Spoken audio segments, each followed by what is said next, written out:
لوگ جو تھے کانوا یعکفون علی اصنام لہم، وہ اپنے معبد خانے، اپنے معبودوں کے نام کا اپنے آپ کو روک لیتے تھے، یعنی اعتکاف کرتے تھے، یعنی وہ غیر اللہ کے نام کا اعتکاف کرتے تھے۔ لات جہاں پہ بت تھا، جہاں پہ عزا تھا، منات تھا، حبل تھا، ابراہیم علیہ السلام کی تصویریں اور مجسمے تماثیل بنا کے جدھر انہوں نے رکھے تھے ان کے نام کا وہ اعتکاف کرتے تھے۔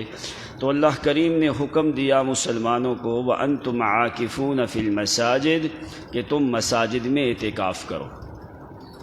اعتکاف تین قسم کا ہوتا ہے، ایک اعتکاف ہوتا ہے واجب، ایک اعتکاف ہوتا ہے سنت، ایک اعتکاف ہوتا ہے نفل۔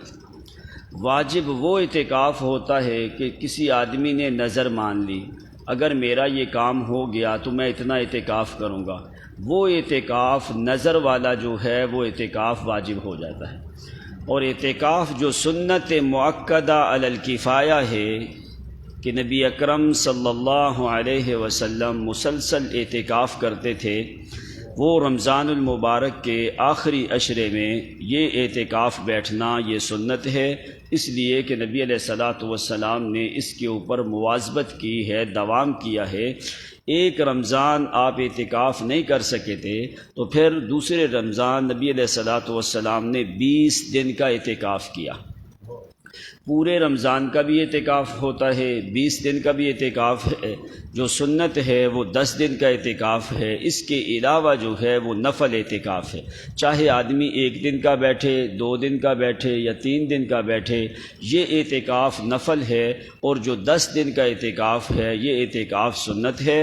نبی اکرم صلی اللہ علیہ وسلم نے آپ دوام کیا اس کے اوپر، مسلسل آپ جو ہے اعتکاف بیٹھے۔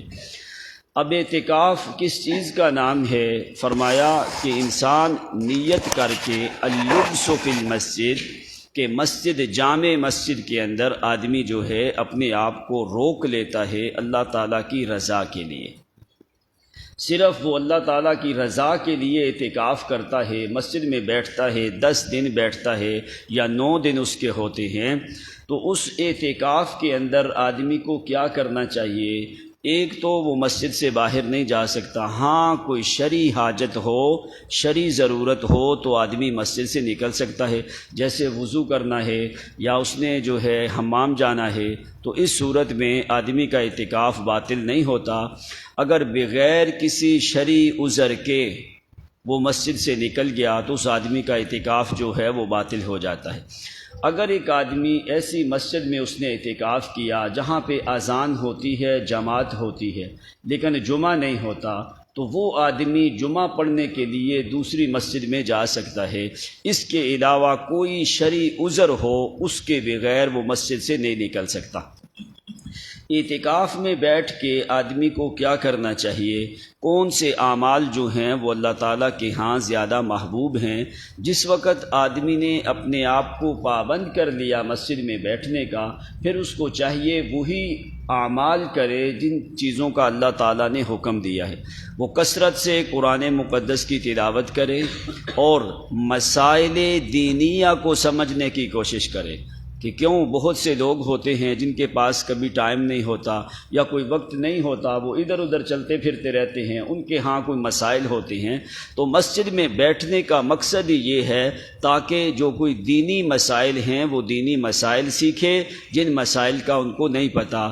دوسرا پھر کثرت سے اللہ تعالیٰ کی کتاب کی تلاوت کرے جتنی ہو سکتی ہے، نوافل ادا کرے، ذکر اذکار کرے، اور اعتکاف کی حالت میں بالکل خاموش بیٹھنا بھی مکروہ ہے کہ آدمی کہے میں کسی سے بات ہی نہیں کرنی، بالکل اپنے حجرے کے اندر پابند ہو جائے، بالکل خاموشی جو ہے یہ مکروہ ہے۔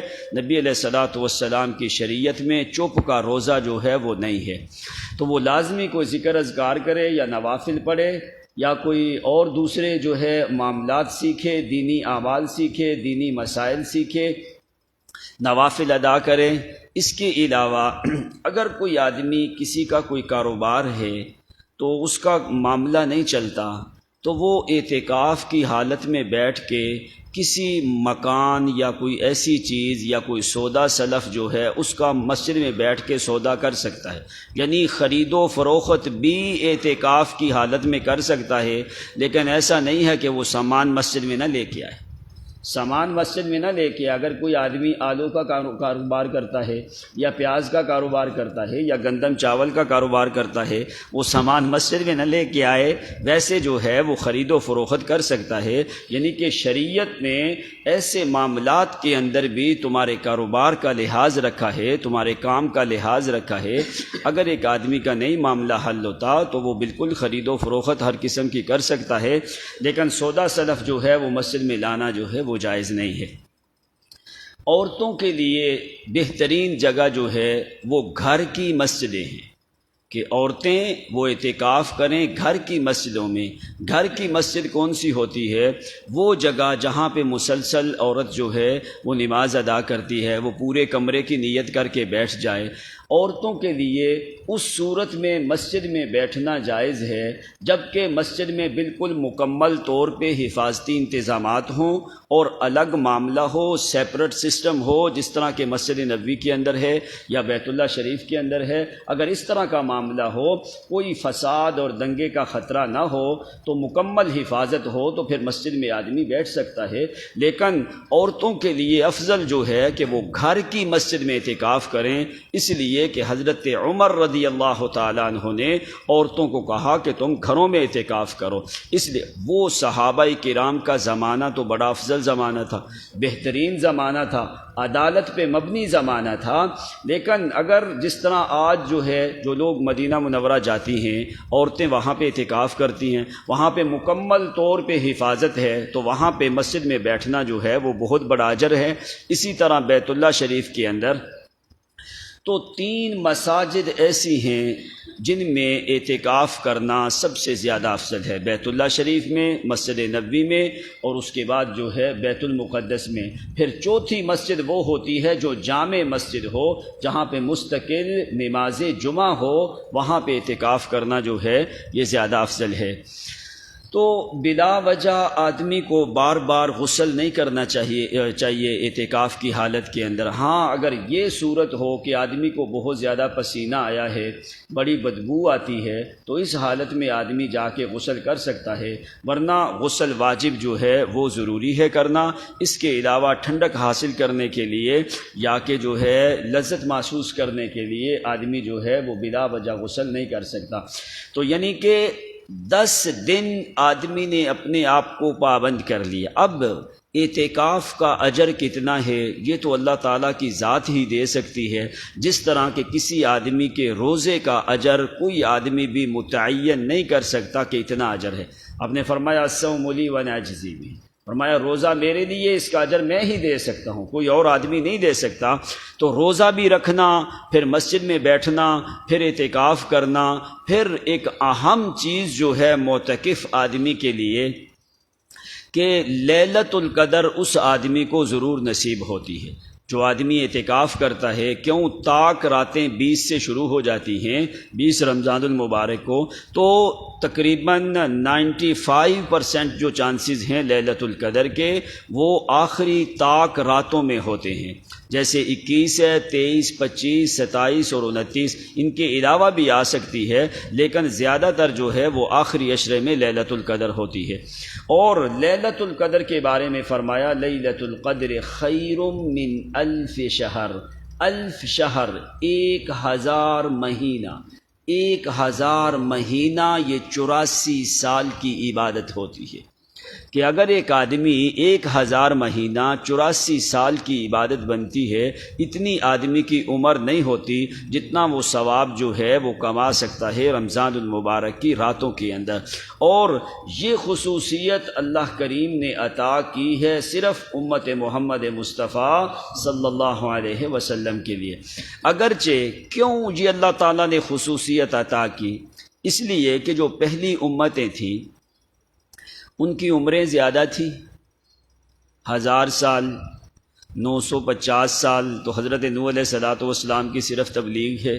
40 سال کے جب ہوئے تو نبوت ملی، 6 مہینے تک کشتی پانی کے اندر رہی، یعنی 1000 سال حساب لگانے سے تو یہ بن جاتا ہے۔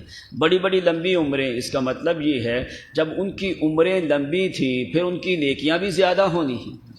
تو اللہ تعالیٰ نے اس چیز کو مساوی کرنے کے لیے اس امت کے ہاں عمریں تھوڑی ہیں، کام یہ تھوڑا کرتے ہیں، اجر اللہ تعالیٰ ان سے زیادہ ان کو عطا فرما دیتا ہے۔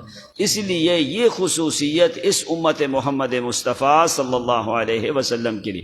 تو آدمی کو چاہیے کہ اگر کوئی آدمی فارغ ہے تو اس کو لازمی جو ہے اعتکاف کرنا چاہیے، اس لیے کہ ہو سکتا ہے آدمی کو بعد میں شاید کہ ٹائم ملے نہ ملے۔ اسی لیے نبی علیہ السلام نے فرمایا کہ 5 چیزوں کو 5 چیزوں سے پہلے غنیمت سمجھ۔ اغتنم خمسا قبل خمس شبابک قبل حرمک، اپنی جوانی کو بڑھاپے سے پہلے غنیمت سمجھ۔ صحتک قبل سقمک، اپنی تندرستی کو بیماری سے پہلے غنیمت سمجھ۔ فقرک قبل غناک، اپنی غربت کو امارت سے پہلے غنیمت سمجھ۔ اور فرمایا حیاتک قبل موتک، اپنی زندگی کو موت سے پہلے غنیمت سمجھ۔ فراغتک قبل شغلک، اپنے فارغ رہنے کو مصروفیت سے پہلے غنیمت سمجھ۔ اگر اللہ تعالیٰ نے آپ کو موقع دیا ہے تو آدمی کو کوشش کرنی چاہیے اعتکاف کرنے کی۔ آخر دعوانا الحمدللہ رب العالمین والعاقبۃ للمتقین والصلاة والسلام على سید الانبیاء والمرسلین ربنا فاغفر لنا وارحمنا انت خیر الراحمین ربنا آتنا من لدنک رحمة وهیئ لنا من امرنا رشدا ربنا ظلمنا انفسنا وان لم تغفر لنا وترحمنا لنكونن من الخاسرین اللهم اشف مرضانا وارحم موتانا وعاف مبتلانا وفك اسرانا اللهم تقبل صيامنا وقيامنا لا اله الا انت سبحانك انا كنا من الظالمين تقبل منا انك انت السميع العليم وتب علينا انك انت التواب الرحيم وصلى الله تعالى